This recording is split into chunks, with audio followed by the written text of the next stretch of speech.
He taught me how the mind works. He taught me how I could shape my mind to attract the things I wanted into my life. He showed me that nothing is impossible, that you can attain it if you really want. If you want to attract something in your life, you need to understand what that frequency is that you want, and then change the energy in your body to match that frequency. And when you do, you attract that. You know, a lot of people talk about this law of attraction and stuff, but I never really understand it or explain it properly. And I think sometimes the New Age world can just get away by saying all kinds of, oh, the law of attraction, and do this and do that, and it will attract it into your life.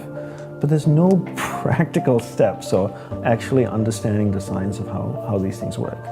But once you really understand it and then put the hard work into it, these amazing tools have been around for millenniums. Monks have been using it for thousands of years. And you do affirmations a bit different. You kind of have 3 things that you do that makes them special. Concise choice of positive words, clear visualization, and feeling. And feeling being the most important component, because feeling is emotion, and emotion is energy, and energy is magnetic.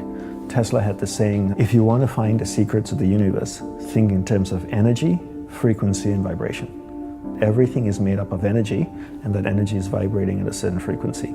And your job is to match the frequency of what you want. Because that's harmony, right? If your team here can match your frequency, then you're all in alignment and on the same page. And then you work together. It's like a flock of birds that just flow in harmony. You see them flying in the sky. They never crash into each other. They all fly in harmony. It's like the old radios, right? You tune it, the station is 74.5 FM, and if you get to 74.4 FM, you get static and music. 74.6, static and music. 74.5, perfect music. 74.2, just static. And so your goal is to tune your energy to match the frequency of what you want. And then that's when that attraction comes. Concise positive words, clear visualization, and corresponding feeling. Right? The feeling is emotion. So when I say corresponding feeling, if you want something, you need to match the frequency of what you want. So remember what Tesla said, think in terms of energy, frequency, and vibration. So the same thing with concentration, right? Concentration is a science and an art. A science because there are clear steps that you need to take to work towards a goal, and an art because it requires repetition and practice, right? So I always say that concentration is a science and an art, and learning how to concentrate, you have to understand the mind, right? So as I shared before, that you're not the mind, rather you're pure awareness moving through different areas of the mind. And I define concentration as my ability to keep my awareness on you for an extended period of time until I make a conscious choice to shift it to something else. So most people allow someone or something outside of them to control where their awareness goes. So I'm chatting with you, my phone goes bing, I pick it up, and my awareness gets dragged there. Another notification comes, my awareness goes there. I see a noise out there, I hear a noise out there, my awareness goes over there, right? So my ability to keep my awareness on you or something for an extended period of time is my ability to concentrate.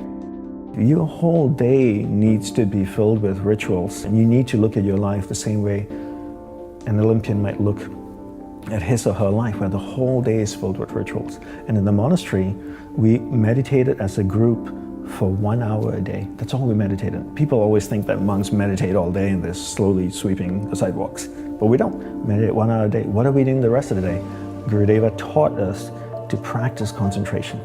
Not to practice mindfulness, practice concentration. So if you're speaking with another monk, you give that person your undivided attention. That's what we practice all day. And I think people take a different approach right now. They think, if I meditate for 10 minutes in the morning, I'm good, I'm zen. And the rest of the day I can just do whatever I want to do. And the rest of the day is constant multitasking. So I'm doing many things at once in a poor way. So what do you become good at? You become good at whatever it is you practice. Because practice doesn't have the ability to discriminate between what's a positive practice and what's a negative practice. So if you practice something negative all the time, you become really good at it. So if you practice distraction all the time, 10 hours a day, what do you become good after 6 months? Distraction. Anybody practicing anything for 10 hours a day becomes really good at it. And the truth is, with 24 hours in a day, most people sleep, 7, 8 hours? So you're awake for 16. And out of the 16 hours, are they only practicing distraction for 7 or 8 hours? Probably more like 13 or 14 hours a day of practicing distraction. So if you do that 7 days a week, imagine if you practice playing the piano 14 hours a day, 7 days a week. How good would you be after 6 months? So how good are people at distraction? If you look at most people out there, they are, you're talking about mastery, they have mastered the art of distraction. These people are to be acknowledged and respected because the dedication and devotion they have given to the art of distraction. But they don't even know that. They don't even know. That's why I really harp on understanding the mind first and then learning to concentrate. Because I feel if humanity can learn to do this, they can be better athletes, better artists, better martial artists, better singers, performers, sports people, engineers, doctors. Because at the center of success is your ability to harness the power of mind and direct it in a single pointed focus towards one thing. Stay with it long enough so that you can come to solutions, create beautiful things. But if you can't concentrate, you can't do any of these things. And we can't solve the problems of the world.